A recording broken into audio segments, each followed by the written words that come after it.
Сәлеметсіздер ме, әңгіме айтар оқырмандары? Бүгін сіздермен ене атты тақырыпта сөз қозғайтын боламыз. Міндетті түрде видеоны соңына дейін тыңдап, өз ойларыңызды комментарийға жаза кетіңіздер. Кімдікі дұрыс, кімдікі бұрыс? Өз ойларыңызды міндетті түрде жазыңыздар. Ауызғы бөлмеде отыратын хатшы қыз кіріп, бір жас келіншектің жолығуға өтініп тұрғанын айтты. Ақайша қол сағатына қарады. Онды көрсетіп тұр. Қалалық білім бөліміндегі жиылыстың қаншада екенін тағы анықтап сұрап алды. Ақайша Мұратқызы, сағат 11-де кешігіп қалмаңыз, деді Сәуле. Барғанша біраз жер кептеліс бар дегендей. Онда кіре қойсын.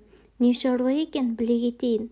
Ақайша іргедегі бөлмеге өтіп, үсті басына, бет әлпетіне бір қарап алды. Елуді еңсергенімен әлі реңін бере қоймапты. Жүзін оңтүстіктің ащы күні біраз тотықтырғаны болмаса, денесі толысып үлгермеген.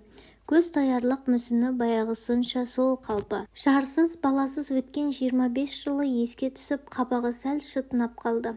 Тағдырдың қатыгездігіне қарсы күресте талай тепкі көрген жан дүниесін одан әрі босаңсуға жібермей, өзін ширатып жігерлене түсті. Айнаға қарамауға тырысты. Қараса баяғы сұлу да сымбатты, бірақ жалғызынан айырылып қалған жаралы жанды көретіндей. Тез кабинетіне қайта өткен. Киген киімінен, түр-түсінен келіншек не қыз екенін айыру қиын әдемі өңді, сүйкімді әйел баласы табалдырықтың арғы жағында тұрып, «Әпке, сәлеметсіз бе? Кірсем болады ма?» деген. Дауысы жағымды, ибалы, сыпайы естілді. Бүгінгі оқыған тәрбиелі жастардың бірі. Кіре ғой айналайын. Әшейін де балабақша қызметкерлеріне қатал, қажеттары қашықтықты үнемі өз дәрежесінде ұстайтын Ақайша неге екенін қайдам, өзінің бірден жұмсарып еріп кеткеніне таңырқап қалды. Сонысын сездірмеуге тырысып, қозғалақтанып, бағалы креслосына мығымдала түсті. Атын кім қарағым? Айша, мұның жан дүниесін бір жылулық сезім желпіп өтті. Кел, отыр, мұнда отыра ғой. Алдындағы екі үстелдің оң жағын меңзеді. Не шаруамен келдің? Қыз рахметін айтып жайғасып алғасын, балабақша меңгерушісінің бірден қойған бұл сұрағын күтпеген бе, тосылып қипақтап қалды. Бірақ оқыған-тоқығаны бар емес пе? Бірден бойын тіктеп алды. Әпке, жоғары білімім бар. Мемлекеттік іс басқару саласы бойынша диплом алғанмын. Маған қазір еден жуатын, аула сыпыратын жұмыс болса да арыланбас едім. Қыздың көзі ұшқындап кетті. Ар жағында бір өжеттіліктің лебі еді. Кіргендегіде емес, дүр сілкінген кептер де жасықтықтан түлеп шыға келді. Ақайша мұның бәрін байқап отыр. Сосын ойланып қалды. Қандай жұмыс болса да көнемін дегені қалай? Сол кезде қыз орындығында бұдан ширек ғасыр бұрын дәп өстіп отырған өзін көргендей болды. Неге? Деді бұл ойлы қалпы. Не үшін? Неге өз салаңнан қызмет таппадың? Мынандай дипломмен еден жуғаны несі? Әпке, қыз булығып көз жасын іркіп бетін жасыра берді. О, тоба, өзінің де өстіп жылағаны ше. Менің тағдырымды басқаға бермесінші деп талай еңірегені ше. Бұл қалай болғаны? 2 ұлым бар, 4-тен асты. Я, менің де ұлым Ерасыл 4-тен асқан еді. Жалмауыз енем бермей жіберді. Ақайша өзімен өзі іштей сөйлеп отырды. Енем күйеуіммен екеуміздің арамызға түсе берді. Түсінбейтінім немересін менен қызғанатын. Қыздың үні алыстап барып қайта естілгендей болды. Ақайша ой тұңғиығынан арпалысып бетке шықты. 2 ұлыңды ма? Қызғанса немерелері ғой. Оның несі айып? Мұның дұрыс болмапты. Ақайша тіксініп қалды. Жоқ, әпке, күйеуім енемнің жалғыз немересі. Арамызға от жақты. Ақайша өзінің не болғанын түсінбей кетті. Шыдай алмай жаңағы бөлмесіне қайта кіріп бара жатты.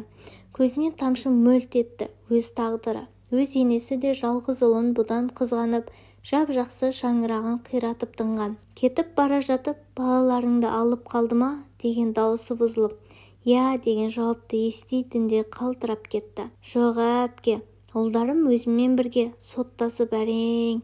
Қыз мұның артынан таңырқай қараған. Ақайша қыздың соңғы сөзін естіп, Құдайға шүкір, бірге екен деп үстінен ауыр жүк түскенде жеңілденді. Бетіне қан жүгіріп шырайланып орнынан кеп қайта жайғасты. Әпке, қыз әңгімесін жалғастырды.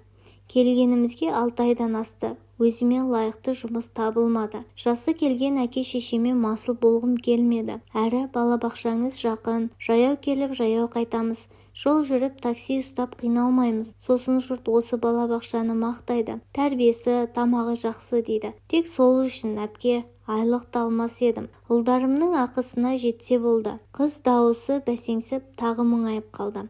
Хатшы қыз есікті тоқ еткізіп бір ұрып, сосын ашып тұрып, сағат 10:30 болды. Тезірек шықпасаңыз кешігесіз, Ақайша Мұратқызы деді. Ақайша әлі де өз мұңынан арыла алмай, денесін зіл батпан басқандай езіле түскен. Жылдам бойын сергітіп асығыс жинала бастады. Қыз да ұшып түрегелді. Өтінішіне жауап ала алмай, сасқалақтап әбіржіп те қалды.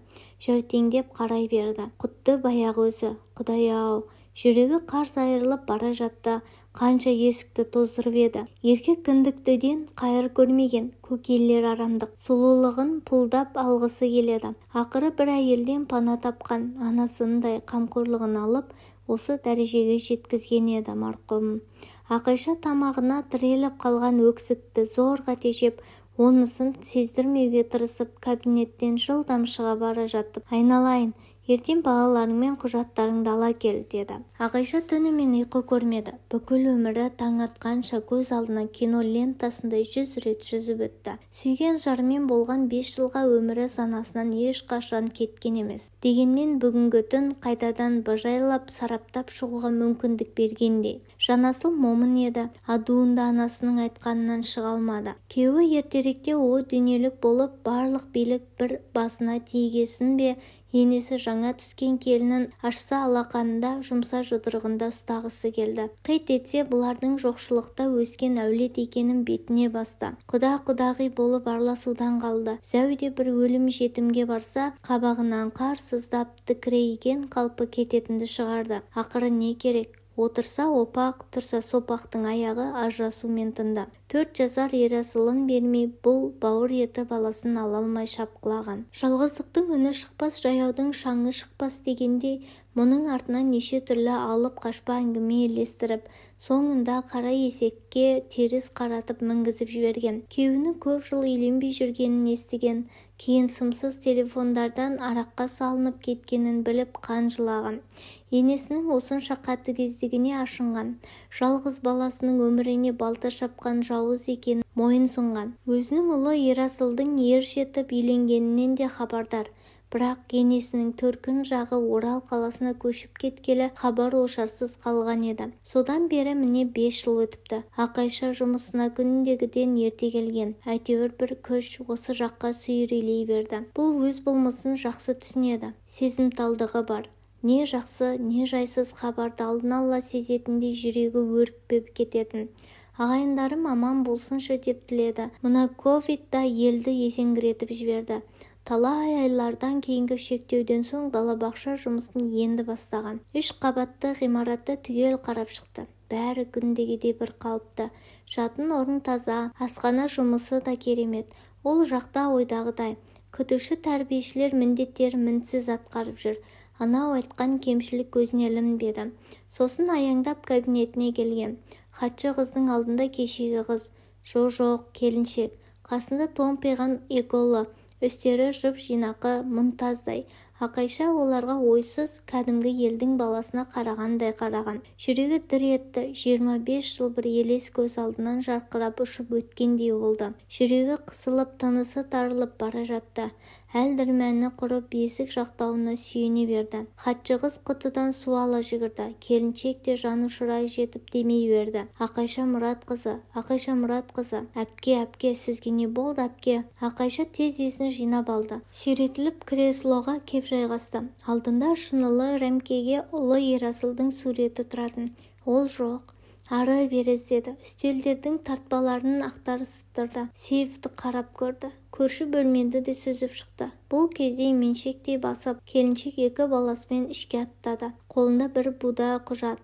Мұның алдына жақындатып қойды. Ақайша әлі де тұманды түстен сейіле алмай отыр.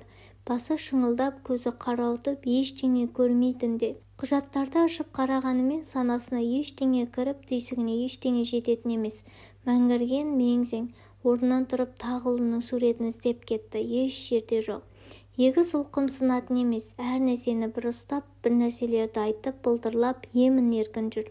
Анасының тәк-тәк дегеніне көнбейтін сыңайлы. Сәуле, кенет Ақайшаның жан дауысы шықты. Екі ұл жүгіріп мамасына келді. Қорқып қалғанға ұқсайды. Хатшы қыз тыпырақтап жүгіріп келді. Көзі адырайып кетіпті. Мұндағы баламның суреті қайда? Ақайшаның үні жарықшақтанып естілді. «Ух!» деді жүрек орнына түскен қыз. «Қорқып қалдым, даусыңыз қатты шыққанға».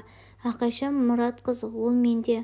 Кеше үстелдің шаңын сүртіп жүргенде суреттің шынысын өзінен өзі шарт етіп сынып түсті. Не құдірет екенін білмей шошып кеттім. Содан қорыққаннан бүгін жаңалатып қойдым. Сөмкемде, қазір әкелемін. Хатшы қыз да бір нәрсені сезгенде қолындағыны суретпен егіз ұлға жалтақ-жалтақ қарай берді. Ақайша суретті алып көкірегіне басты. Қос жанарынан мөлдір моншақтар саулап бара жатты. Күйеуінің аты кім? Ерасыл ма еді? Атаңның аты Жанасыл ма?